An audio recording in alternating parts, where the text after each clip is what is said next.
Support for the Capital Connection comes from New York State United Teachers, working to support students, educators, and public schools as the center of their communities with the Public Schools Unite Us initiative. And United University Professions, representing 37,000 academic and professional employees at SUNY campuses and teaching hospitals across New York State. Frederick E. Cole, President, uupinfo.org.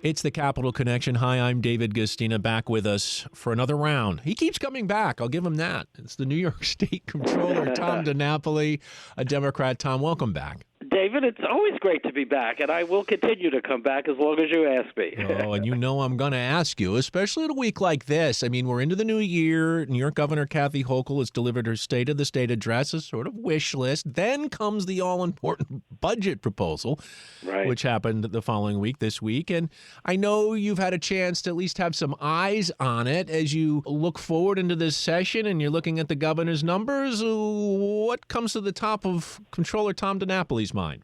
Well, I'd say, first of all, the economy has been improving, right? The predictions of a recession that we've heard for, 2 years or so seem to not be happening, and there seem to be fewer predictions of that. So there's greater strength there, so that impacts on the revenues that come to the state.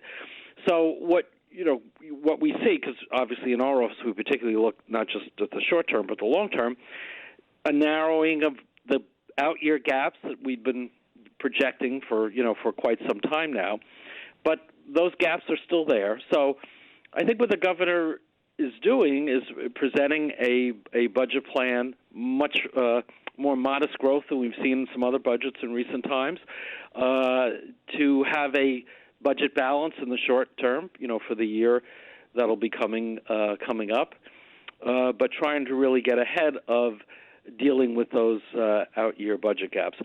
So we're contending with the obvious need for investments in important areas like healthcare and education and so on, dealing with the cost of migrants and asylum seekers, and recognizing that with the federal relief money being spent down now, it falls back on New York State's resources. And the governor has also made clear she has no intention to do significant increase, any increase as far as the income tax, which is our biggest revenue source. So, she's trying to present, I think, a more balanced but also more modest budget proposal than we've seen in the past. There are increases, though. Some may argue not enough. Others may argue too much.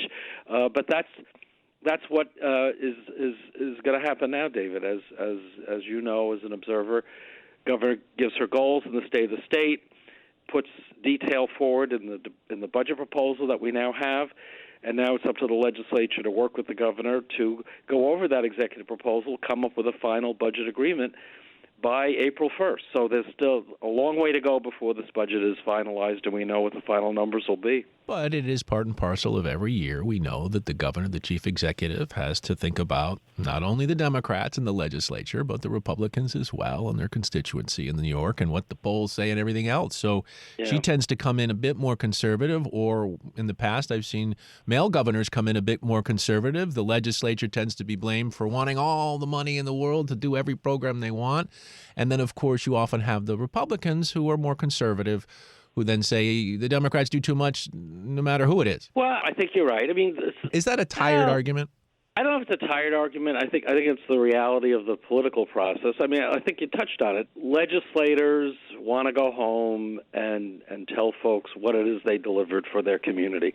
I was a legislator for 20 years. I remember the drill. You tend not to go home and say, I cut this program, I cut that program. That's not what people, tend to want to hear. They'd rather hear, how much more money is there for schools or for senior programs. And it's interesting because, sometimes the political discourse from the Republican side is, too much spending. But the experience always is it's too much spending everywhere else, Unless but it's there's got my to be the right district. spending for our own district. But look, I think that's how our democratic process is set up. The role of the executive is really, to take the best view for the entire state. And that means making some tough choices. Some pieces of this budget, I'm sure, are going to be very hotly, discussed. Education is always the big item that ends up often being the final deal closer. Sure. And again, there's an increase in there, not as robust as other years, but we're coming off of fully funding foundation aid, some really significant investments in education.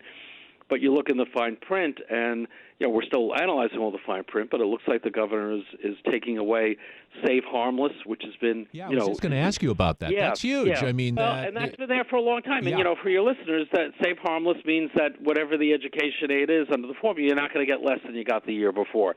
But the argument is, number one, in many areas we have declining student enrollment, right? So one would think that Sure. that might mean that some of the costs might go down. And you also have some districts that, based on the local wealth and reserves that they've established, the sense is that perhaps they could shoulder that. They have more resources. I mean, we've always talked about this, Tom. You pay it out of the property tax bill. That's how the schools get funded. So if you have a wealthy community, there's more property taxes than there is in a lower income community. But if you live in those communities, and not everybody in the so-called wealthy districts is wealthy necessarily, there has always been a attitude, okay, we understand we may not get as much as others, but don't take away what we have. Like a cost of living increase, it's almost how they see it as. Yeah. So I think that's going to be a big battle. The political dynamic is different now too. You have veto-proof Democratic majorities in both houses. So the Republicans, to an extent, are marginalized is too strong a word, but they certainly don't have the clout as the not too distant past, where the Senate was Republican, the Assembly was Democratic, kind of tried to work things out. That was how it was during my tenure there. But there's a very different political dynamic now as well in that regard. So, the big overlay, it's an election year. Everybody's up. So, again, I think that this budget is going to be probably a bit more contentious a process. I think the fact that the out-year budget gaps now appear to have, been reduced somewhat, that hopefully will give a little more breathing room. But we're also at I don't have to tell you or tell your listeners, we're in a very charged political environment right now. So I think everything gets ramped up, because of that. And you have expenses that weren't anticipated, the migrant and asylum seeker expense. It's much more an issue downstate and for the New York City budget. And Mayor Adams, is putting his proposal forward as well, as you know, this week. But the governor has indicated more state resources to try to help the city deal with the cost of the migrants. So that's an example of a cost that 2 years ago we weren't talking about anything in that regard. So there's still a lot here that folks are going to have to analyze, and I suspect you'll see some hot debates. And for some, the question of taxes, and perhaps as you know, some are already proposing an additional surcharge on wealthier New Yorkers. Right there, the governor has made clear she's concerned, and rightfully so, about the outmigration population and of taxpayers. So I don't think she's wrong to tell us, we have to be mindful of that. And she also recognized in this budget that the other big expense area, in addition to education, is health care. And the Medicaid costs right now have been coming in higher than projected initially. We really have to do a better job of getting a handle on how to control those costs. I mean, David, my view on this has always been, start by reading the fine print of our audits on Medicaid that have consistently identified hundreds of millions of dollars in opportunities to save money without hurting the delivery of services. That seems to, have too often fallen on deaf ears. But how come, Tom? Why don't they listen to you? I see in your reports, you put it right up there. Here are my proposals. Here's what you should be doing, you know. The challenge of being controller is that we can issue these great reports and these strong audits, but we have no enforcement authority. And the agencies that we audit, the recommendations we make, they stand on their own, but they have to be embraced and they have to be implemented, but we can't force it. So, I always say, especially on Medicaid, because we do a lot of auditing on Medicaid, start by reading our audits. You can save money, avoid certain costs, get better reimbursements. There's always the element of fraud. To me, on the Medicaid program, it's much less an issue of fraud and more inefficiency and issues like double billing and, inappropriate reimbursements. I mean, go down the long list, as we've talked about on your show many times.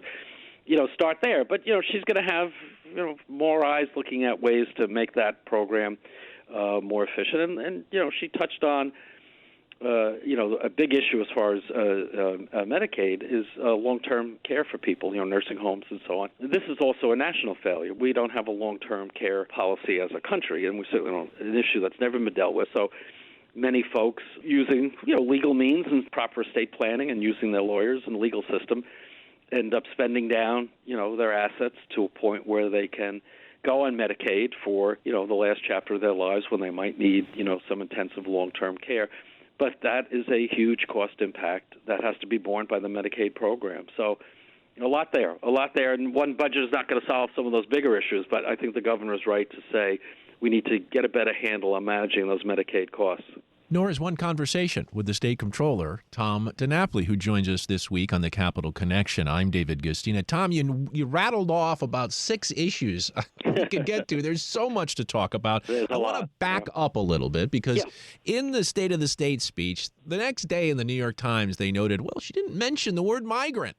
The Republicans jumped on that, but then immediately in her proposal, her budget proposal, comes the money for migrants. The Republicans still weren't happy about that. They blamed New York for being a sanctuary city. They sort of blamed the Democrats for all of it. But in the case of the migrants, you have the entrance of the rainy day fund here. And you and I have talked about that rainy day fund, and it had been boosted up. The governors claimed credit for that. But the rainy day fund becomes an important piece here in a difficult financial time. Yeah, I've given the governor and the legislature credit for finally building up the reserves. So these are monies. Some of them are in what we call the statutory reserves, which are more restricted in terms of how it can be used and when. And then in the informal reserves, where there's a lot of discretion. Our view in the Comptroller's office always is more of it should be in the restricted reserves. But all that being said, $19.5 billion in reserves, the highest we've had in many, many years, meant for an economic emergency. And what the governor said in this budget, dealing with this cost of the asylum seekers and the migrants, trying to, help New York City and some of the other localities, but it's primarily New York City bearing the brunt of this, that she would take a portion, I believe it was $500 million, from the rainy day reserve and use that to help pay for a part of what the state is putting forward. The initial reaction is that enough of an emergency to qualify for, for using some of that rainy day reserve. And I think it really gets to a point that we've made in the past, while we've complimented the governor and legislature for building up the reserves. What we have been saying are 2 things. Number one, as I said before, more of it should be in the statutorily protected reserves rather than what we would call the informal reserves. And number 2, we don't have clear guidelines with those informal reserves as to when you would spend the money, what is it appropriate to spend the money on. Saying an economic emergency is kind of a broad, label. So from my perspective, initial reaction, okay, if they want to define this as in a sense, a short-term emergency, which would, qualify for using some of the rainy day reserves, my question would be, what's the payback schedule? Meaning, okay, if you're going to dip into the reserve, not a huge amount when you consider the total amount of the reserve, what is the commitment to return that money, to build that reserve back up? So if it's an emergency and you're looking for, some float for a while, fine.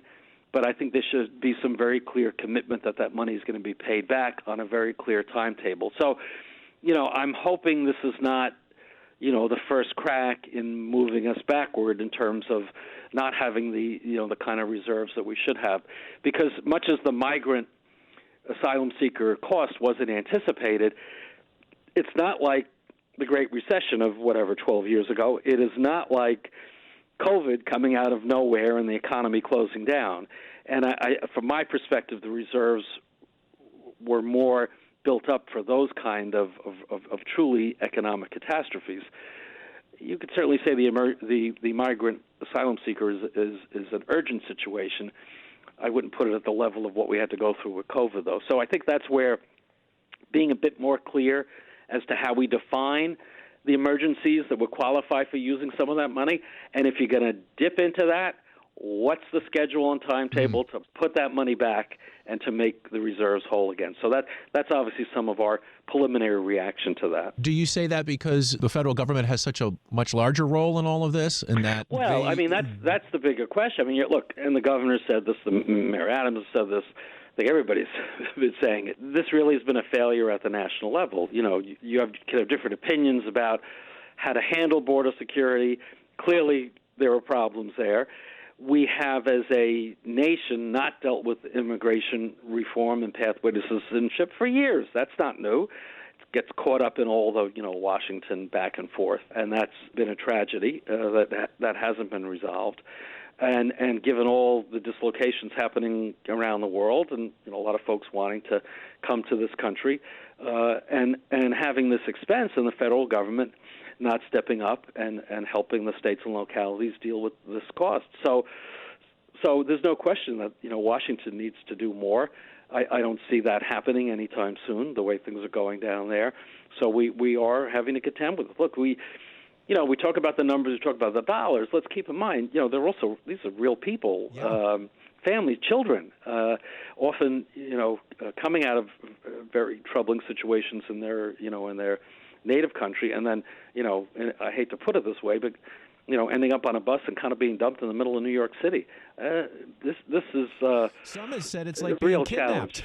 Well, it's sad, and you feel for the kids. They end up absolutely in a shelter, they end up in a school, then they have to leave the shelter, they go to another school. I mean, you compound the heartbreak of what this all is, and I just think when we're debating the cost and the expenses appropriately, we should. And obviously, we're always looking at cost and expense in our office, but let's not totally forget the human dimension of this. So it is a failure at the federal level, but I just don't see any immediate relief. So we've got to contend with those short-term costs and managing this influx. And obviously that's been a less than perfect situation so far. Yeah, and as you mentioned, probably not much going to happen in an election year. Never mind a presidential election. Well, I mean, given how polarized everything is, sure. And how we are at a juncture in our nation's history where the issues are becoming more complex. The amount of money available to address some of these issues is not as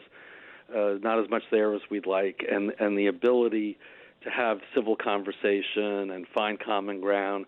I mean, that just doesn't happen like it used to. I mean, it was never perfect before, but it's only gotten worse. And I think given how charged this election season is already, it's only going to get worse before it gets better. And I hate to say that because me, David. I'm usually the optimist. In all you this are. stuff. I don't know what's happening here, Tom. I no, hope it's, you okay. You need a little. I'm reading the papers and watching the news too much, but like all and of we'll us.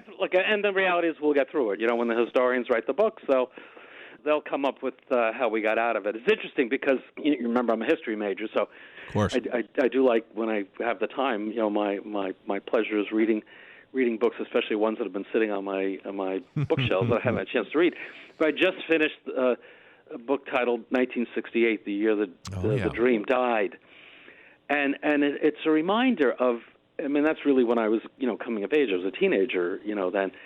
And watching, you had, the war in Vietnam, you had the King Kennedy assassination, the Chicago Democratic Convention, you had the reemergence of, Richard Nixon, you had civil rights in general. Oh, civil rights, all the environmental movement, the women's movement, all the movements were coming Sure. to be. It was an incredibly polarizing and divided time, and violent time also. We got through it.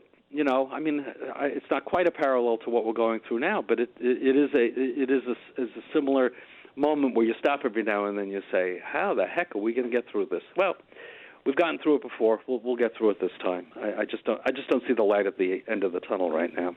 Well, the tunnel or the structure that people need to be in is probably going to involve 4 walls, a roof, a door, and we don't have enough of it. We're talking about housing, cost of living. Now, again, we sort of look at New York City as the prime example here. You've looked at this. The housing costs there, you say, have grown more than 68% over the last decade, the largest increase of selected major metropolitan areas in the United States. We know it's expensive to live in general, but so many people can't afford a place to live. Yeah, and actually, when we talk about the outmigration of population and taxpayers, it's certainly true. We're losing some people at the upper income end that pay a significant amount of their income taxes. But you know what? We're actually losing a big proportion of people at the other end, at the middle and lower middle income level. Why? Because of the affordability issue, and a lot of that has to do with housing. The governor had a strategy on housing last year that didn't go too far because there was a sense that it was a bit more using a stick and not enough carrots. So what she tried to put together in her housing proposal for this year is a bit more emphasis on the carrot, to have some more money and resources to promote housing growth, but to target those state resources to communities that, in fact, are willing to take a more bold position on increasing housing, especially affordable housing, in their neighborhoods. We'll see how that plays out. There's still discussion in New York City about the 421A program, which had expired. There's a lot of talk in particularly again in New York City about incentivizing conversion of some of these underutilized office buildings, turn them into residential. And there's still a lot of concern about, because of those high costs, tenant protection. And, that was one of the big issues last year that held up some of the negotiations, the proposal for what's called good cause eviction. So my sense is that I'm sure there will be more money put in there for housing. I think the governor's strategy is a smarter one, more viable to, propose carrots rather than sticks. But, I still think you're going to see some big debate about to what extent you provide incentives for developers, and on the flip side of it, what more protections can you have, particularly for tenants. So I think housing is going to be one of the hotter topics, and it's not just a straight line, budget issue. It's as much a policy issue as well. Yeah, we're speaking with Tom DiNapoli, the New York State Comptroller. Tom, hospital loan. I saw this story in the Times-Union today, and it looks like it's just basically come out. I wonder if you're aware of it. New York officials say they have yet to be repaid a $1.5 billion loan that was given to cash-strapped hospitals last year, even as hospital leaders have been flooding the state capital in recent months to warn of looming financial insolvency. The governor did mention that has not been repaid. But, look, the health care financing is one of the more complex areas in New York State and the New York State budget, and you do have many financially distressed hospitals all across the state. So, particularly the ones that are largely reliant on Medicaid patients. It's as much as it's an expensive program, the reimbursement level often is very, very low. So this gets back to that whole big discussion of how do we more appropriately finance health care. First of all, to have access and quality for patients, but also recognizing that the providers, be it the men and women who work in the field or the institutions like the hospitals and the nursing homes, how do we make sure that they stay financially viable and stay above water? It's a very tough question. We've tried to do a better job of balancing all those needs in the past. I think we're going to have to really open up a clean page again and say, all right, let's look at all this again and figure out how we're going to get through it. You're talking about billions of dollars and a lot of very important stakeholders that have a lot to say about how we do this in a smarter way. So I think the fact that, education, health care, particularly the Medicaid program, those are the two big expense areas. If we, in fact, are going to deal with these out-year budget caps, those are the areas we're going to have to be focused on. Finally, from the Department of Who Knew? Gift cards. I had no idea that the repository for gift card money that hasn't been claimed goes to the state controller. I mean, you got what? $27 million, more than $27 million from gift cards was turned over in 2023. I bet you some of that's my money, Tom. Well, when we talk about unclaimed funds, people always say, well, you keep publicizing how to get this money returned, and yet it seems that the pot of unclaimed funds keeps going up. It's now over $18 billion. Well, part of it is that there are new kinds of monies that we can now say become unclaimed funds. Gift cards happens to be one of them. And we've seen an increasing use of it. It's a convenient way for people to want to give have to come up with an actual gift? Yeah, but, after a certain period of time under the law, if the gift card has not been used, it's turned over to the state, it's unclaimed funds. So we tell people, and, we're not talking about like you go to the local, restaurant and you do a cash gift card. What we're really talking about is a gift card from a major retailer where, you should register, the gift card. So there's a number in your name and account, because if in fact you don't use it, you lose it, it expires, whatever, it's turned over to us. We need that information to track back to show that you're the rightful owner. But that's why we tell people, read the fine print on gift cards, use them. We're just through the holiday season, David. If you got gift cards, use them. Don't let them sit around, for a year or two or three or four. Use them as soon as you can, because this is another area, just like an old bank account that may have been dormant. This can be turned over to the state, and we end up holding on to it instead of you using it as intended. Okay. I got to go check all the gift cards now. Crying out loud. Tom DiNapoli, the state comptroller of New York, and he visits us on the Capital Connection. And I can't tell you how important it is to have a conversation with the state's chief financial officer so you understand how the system is churning. Tom, thanks so much for being with us. David, we'll talk again as this year unfolds, and I look forward to it. Happy, healthy New Year to you and all of your listeners. And to you as well.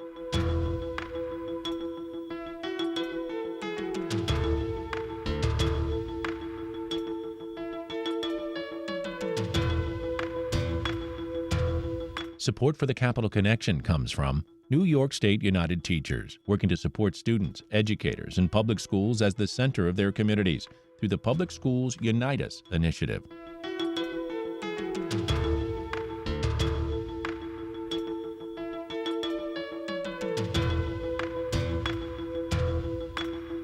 The Capital Connection is a production of WAMC Northeast Public Radio. You can listen to The Capital Connection anytime at WAMCpodcast.org or anywhere you get your podcast. And join us again next week at this same time for another political conversation.